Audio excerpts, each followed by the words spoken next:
Alright, the problem with rules is they cannot be unconstitutional, YouTube. Right. In other words, you cannot violate my freedom of speech as long as I'm not explaining what I'm doing and why I'm using certain words, right? For example, even if it's a word you consider offensive, if I'm taught I can use that word, who are you to tell me I can't use that word? This makes this educational. See, that's the problem too. I'm educating you in how I was taught I can use this word. Why can't you use this word? Because your parents told you it's a bad word and you're going to hell for it. I mean, do you not understand? You don't go to hell for using a bad word. You go to hell for condemning people who are comfortable with the word but acting like you're better than them for not using the word, which doesn't even apply because it's a word. Right? Now, it's like certain words mean certain things. Sex, fuck, for example, mean the same thing. Right? Making love means the same thing. It's just the attitude of the person using those words. Right, that's the problem, right? They're trying to make you feel bad for using a word we were taught in school, for example, as if it's so bad of a word, no one can use it. Oh, no. But the word is from the word fornication, right? Even FUCK has a meaning, right? The very letters themselves, right? Means fornication, unlawful carnal knowledge, right? It's just another way to say it, shorter, right? When you do that, you make it an acronym. Now, that's never been something you couldn't do with the Lord. But it is something you can't do with the enemy, right? Of the Lord. The Lord came to give you liberty, freedoms from sin. From sin. Not everything you do that they say is wrong is actually wrong. It's like sex with the person who consents to sex over the age of consent is not wrong, right? If you're 100 years old and you're with a 16-year-old, that's the law of consent. It don't mean though 100-year-old will normally have sex with a 16-year-old either. You usually go with someone reasonably your own age, right? Exactly, exactly. Mm-hmm. Whole point to all this, to people arguing with me about stupid things. And the thing is, you also have the right to say no to sex, right? Now, if you find someone who wants to do something with you that's sexual, and you're both over the age of consent, even if it's two men or two women, the Lord don't judge that. Mm-hmm. But what the Lord don't want you to do, okay, is force people to do it who don't want to do it, because you can do that too, right? Do you understand what I mean, though? If you feel gay, you can't force a straight man to feel gay with you. And vice versa. If you feel gay, a straight man can't make you feel straight. You understand, right? Either way, either way. Now, the problem comes when you try to force someone who says they feel straight to feel gay. You can't do that either. Not if someone is truly straight or truly gay, right? You understand? They're not going to let you do it. Either. If they don't want to do it, they don't want to do it. And no means no to them. Right? So that idea. Mm-hmm. So that's all I'm trying to explain to you too, right? Now the problem comes in when your rules get so crazy, all right, they're not sensible anymore, right? Don't say this word, don't say that word, don't do this, don't do that. Don't talk about sexual issues because nobody has sex anymore. Well, gay sex is still sex. Straight sex is still sex. Even being celibate is until you can find someone to have sex with you. Mm. There's periods of all that, right? For some people, right?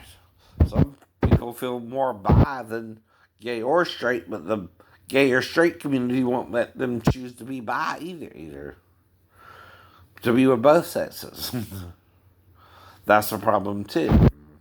Now, when you're educating people on the topic, so education looks at it as if, okay, you're going to feel how you're going to feel about the subject, but you explain to the people where they can understand how you feel about the subject. And once they understand, maybe they'll listen. It can't make you listen. That's up to you. But that's why there is an age of consent. Now, if someone breaks the age of consent and yet they can understand what murder is or breaking the law is, they can't do that either.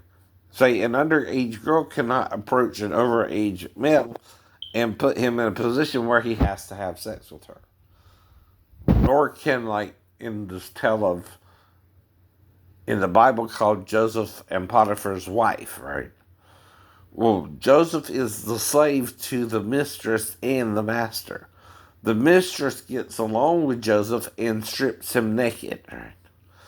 He's not the one making the advance towards the mistress, but the mistress is. But then she accuses him of rape, which is still sex, right? But she's the one in the position of power to rape him, right? And she has a husband who might be an evil man, right?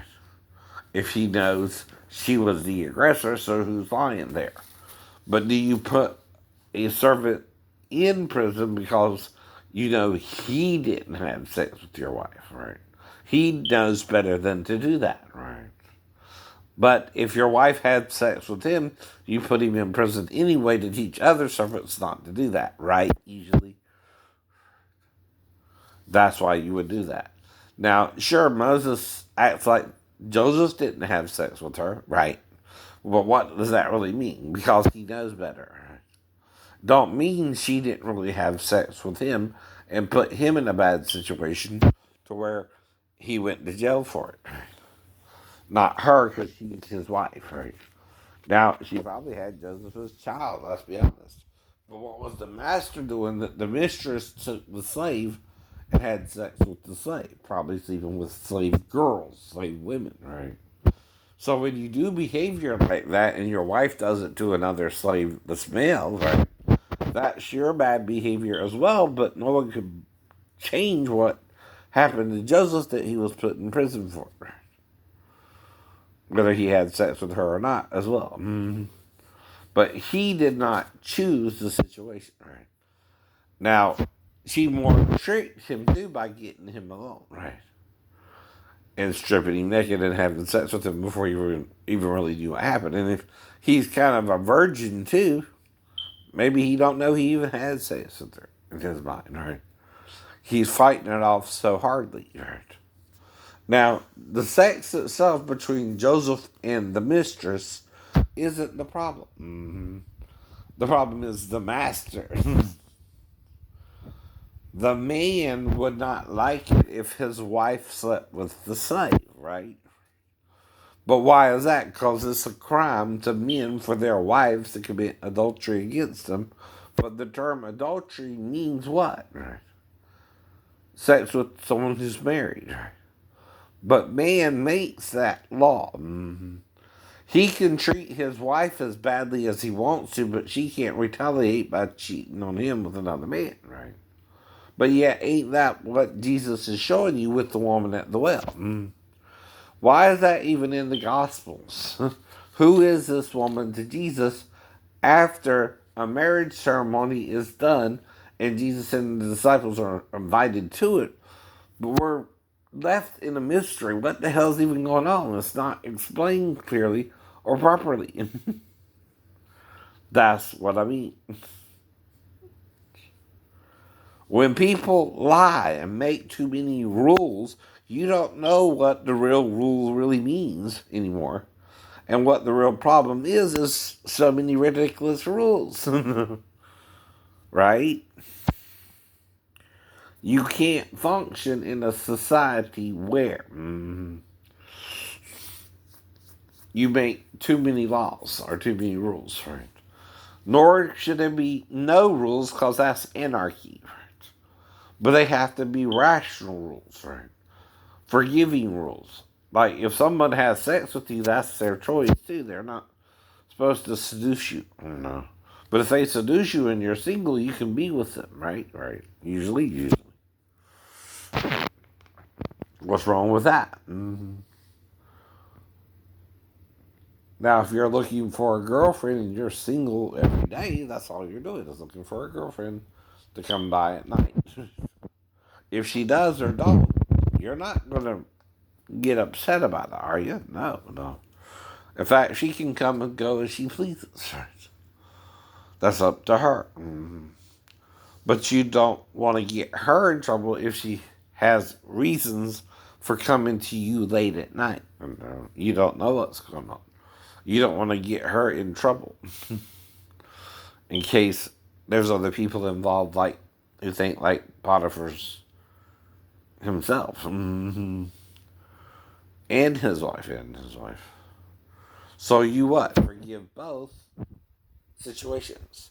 Potiphar, who put his wife in that situation, and the slave, and the whole thing, and let it go, because you made that happen, not the slave or your wife. That's what Jesus is showing us by forgiving the woman caught in the act of adultery.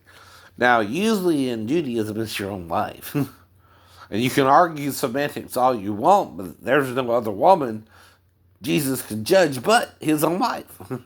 In Judaism, period. I don't care how many times you interpret it wrong, you're interpreting it wrong. You're being told the wrong thing about who the woman was. Because they're misinterpreting the two words used there. One is used of Joseph with Mary when she became his wife, and they legally married.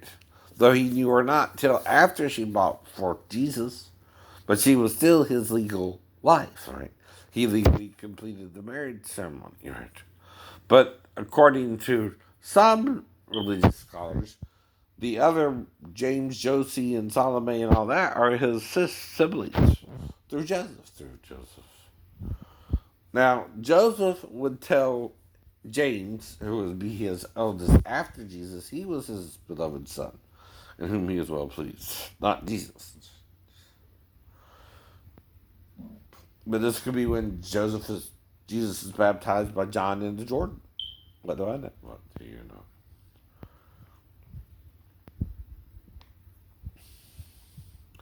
But that's things we don't understand.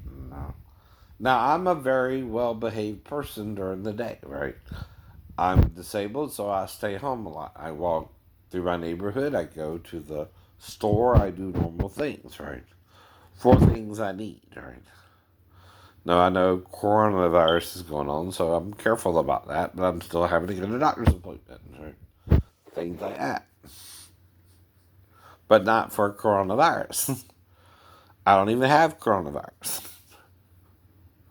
Now, only thing I would have to worry about is running into someone with coronavirus, right? Why would that happen? Okay, here's the thing. If you do think someone has coronavirus, okay, staying 4 to 6 feet is recommended, right? That way, even if they cough a little, they can't get it on you, right?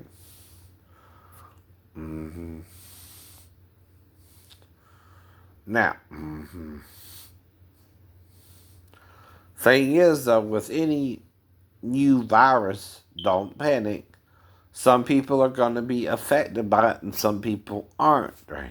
Too. It's like any virus.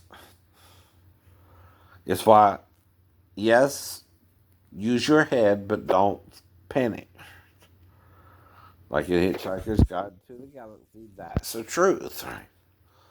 That you can bring out from that book, end quote, right?